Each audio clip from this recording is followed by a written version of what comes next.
রাব্বুল আলামিন যদি আমাদেরকে ক্ষমা না করেন তাহলে আর কোনো ক্ষমাকারী নেই।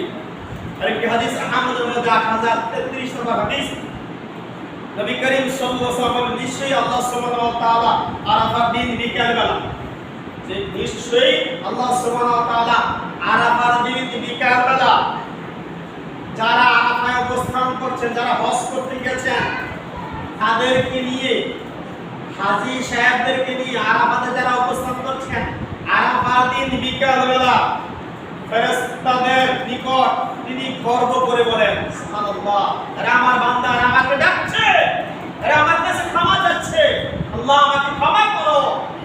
আল্লাহ গর্ব করেন ফেরেশতাদের সাথে নিয়ে, এই সমস্ত বান্দারা আমার কাছে ক্ষমা চাচ্ছে, মাফ চাচ্ছে, আমার কাছে চাচ্ছে।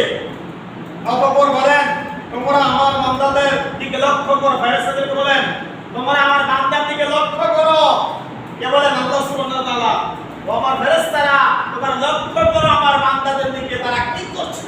তারা হাত তুলে আমার কাছে ক্ষমা চাচ্ছে, চোখের পানি ঝরঝর করে ফেলে দিচ্ছে তাদের সারা জীবনের গুনার জন্য, তাদের সারা জীবনের অপরাধের জন্য, এবং তারা আমার কাছে মাথা নত করছে।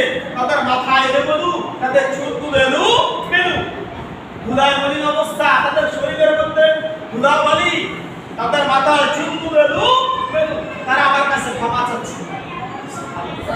কে বলেন? আল্লাহ সুবহানাহু ওয়া তাআলা।